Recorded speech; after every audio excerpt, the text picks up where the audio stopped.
Como já virou uma tradição aqui nesse canal, eu venho mais uma vez falar sobre uma obra de Thomas Mann, desta vez O Eleito, recentemente lançado pela Companhia das Letras. Comprando este ou qualquer outro livro, desde que através do link abaixo, você estará ajudando o canal com uma pequena porcentagem da sua compra. Aqui no canal eu já falei sobre todos os outros livros publicados pela Companhia das Letras dentro dessa coleção aí das obras completas do Thomas Mann. Já falei do Dr. Fausto, dos Buddenbrook, da Montanha Mágica, Cabeças Trocadas, Confissões do Impostor Felix Krull, Morte em Veneza e Tonio Kreuger.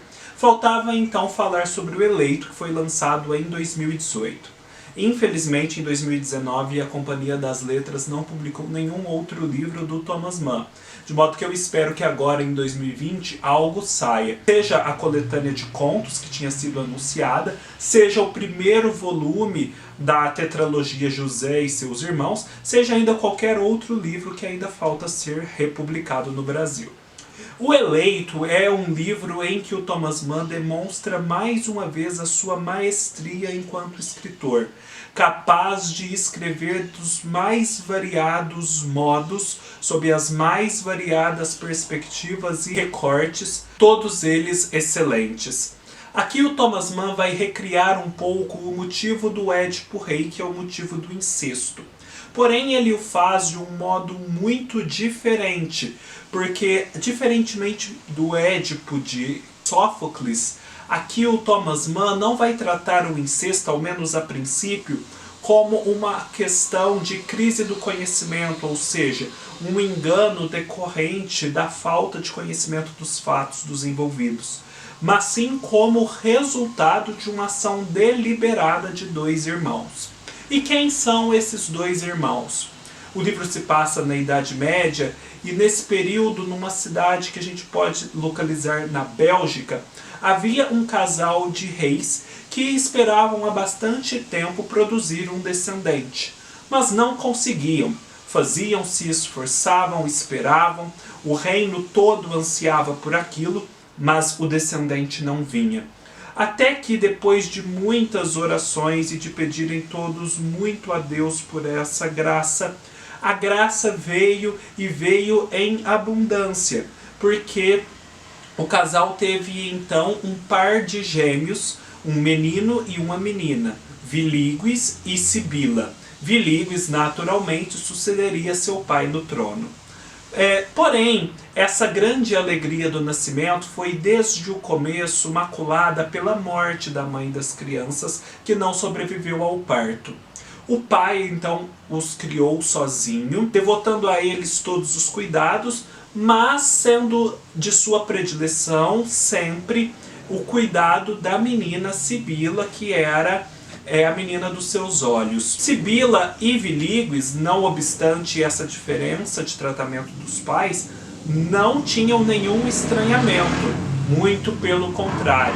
Eles adoravam um ao outro e se estimavam sobremaneira, ao ponto de não se acharem dignos de outras pessoas que não eles mesmos. Não que eles fossem propriamente snobs, mas no que se refere a um relacionamento amoroso mais próximo, eles não se viam com pessoas estranhas, não se viam como sendo elas dignas deles.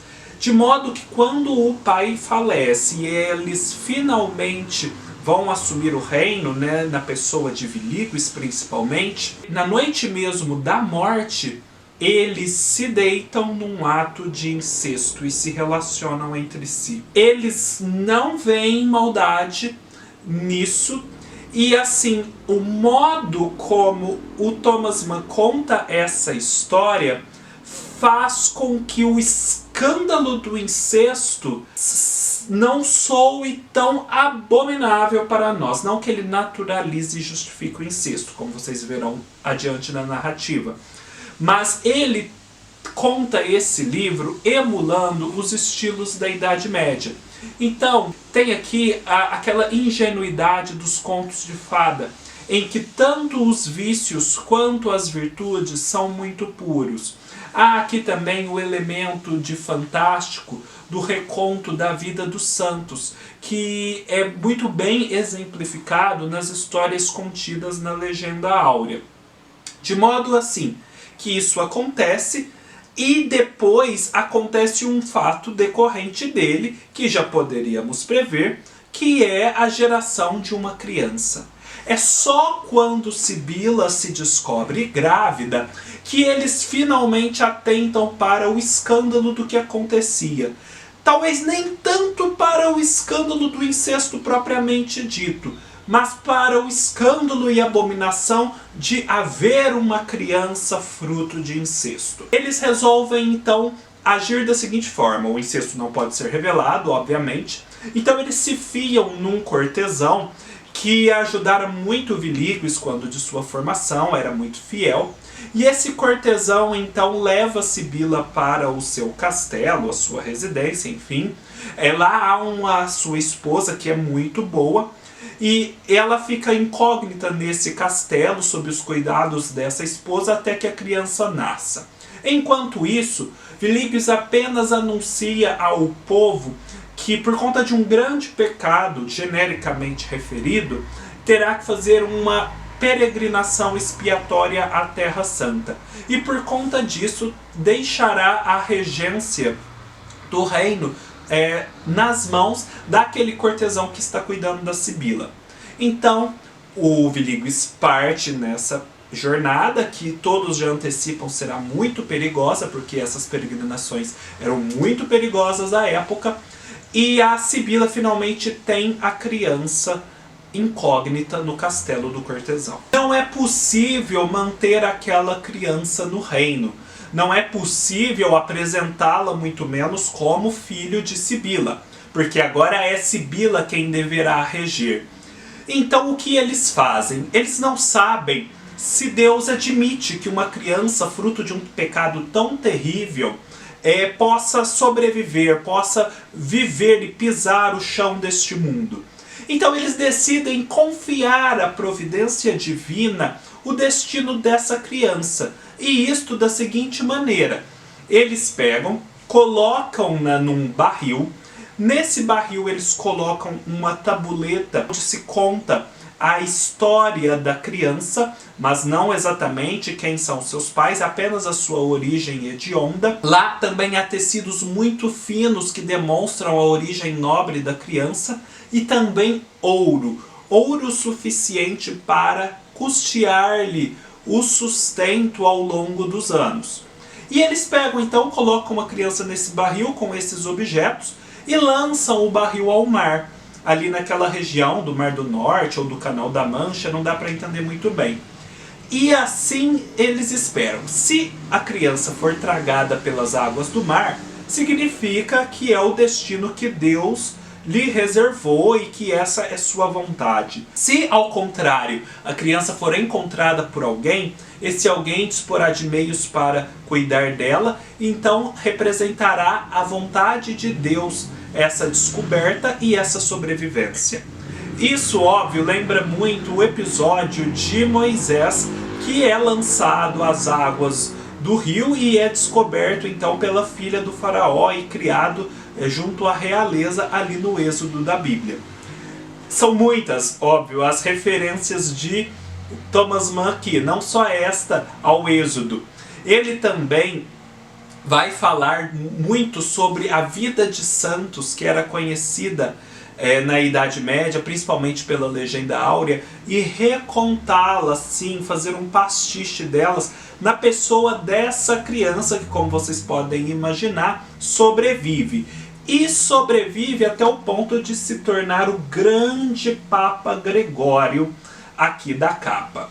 Eu não vou contar mais, porque além de tudo que eu já contei, entre essa criança ser descoberta e ela se tornar um papa, muita coisa acontece. É um livro de muitas reviravoltas, sempre centrado nessa família e nessa criança. Portanto, ele não é um livro rocambolesco que se perde em tramas paralelas. Mas dentro desse fio condutor, muitas coisas acontecem.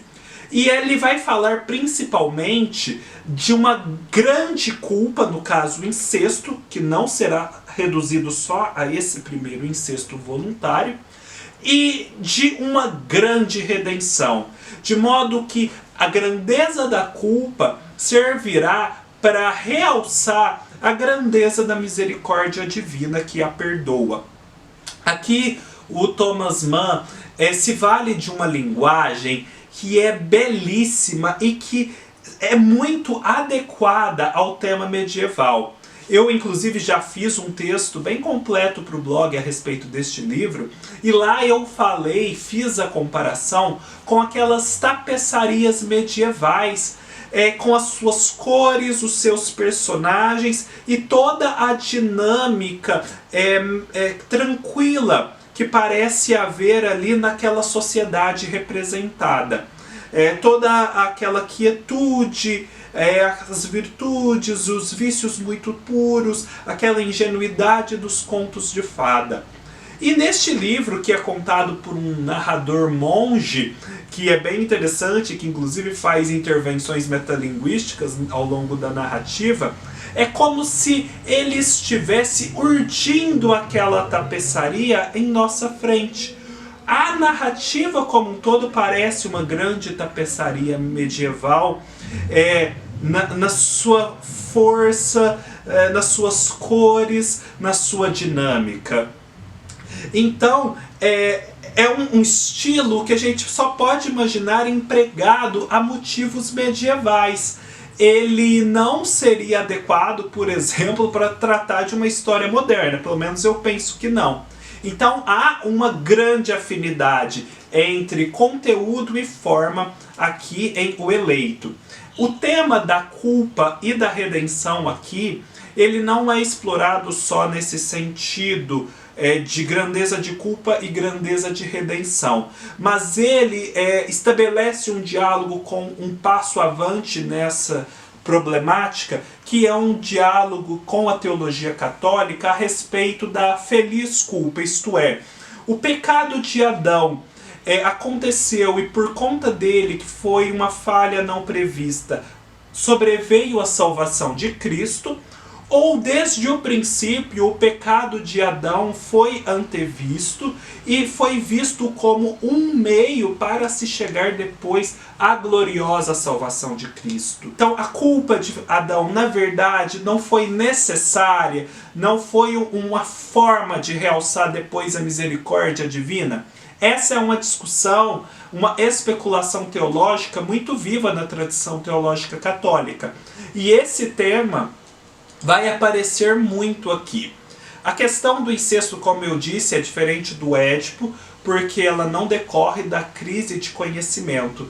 E é até estranho você tentar entender as razões que levam a certa ausência de culpa dos personagens envolvidos. É estranho porque, assim, eles não se sentem culpados pelo incesto propriamente dito, mas quando a criança sobrevém, aí sim eles se sentem escandalizados.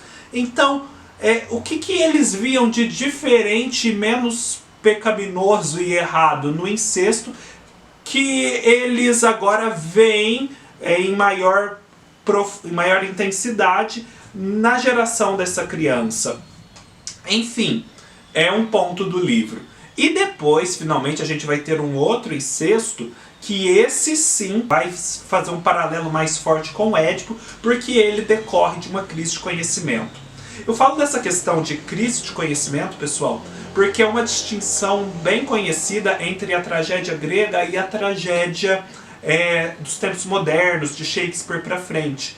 A nota característica da tragédia grega seria a crise do conhecimento, ou seja, os personagens fazem o que fazem e chegam ao sofrimento por conta de não conhecerem a realidade. Por outro lado, na tragédia moderna, os personagens conhecem a realidade, só que a crise se dá no elemento volitivo, ou seja, eles querem fazer uma coisa, mas não conseguem. Eles não conseguem se autodeterminar segundo as suas convicções. É uma crise de vontade diferente da crise de conhecimento. Pessoal, então fica aqui um pouco do livro do Thomas Mann em vídeo para vocês. Não deixem de ler o meu texto no blog, em que eu falo mais, não falo só o que eu falei aqui, falo mais, então vale a pena ler o texto. É um texto que particularmente eu gostei muito de escrever. E assistam aos meus outros vídeos em que eu falo sobre as obras do Thomas Mann já publicadas pela Companhia das Letras. Todos os links estarão aqui embaixo. Então, pessoal, deem seu like se gostaram, se inscrevam no canal, deixem seus comentários. Me sigam em minhas outras redes sociais, no Scoob, no Instagram e no Facebook. Não deixem de visitar o blog, todos os links estarão aqui embaixo. Comprem através do link abaixo da Amazon e ajudem o canal. E nos vemos numa próxima oportunidade. Até mais!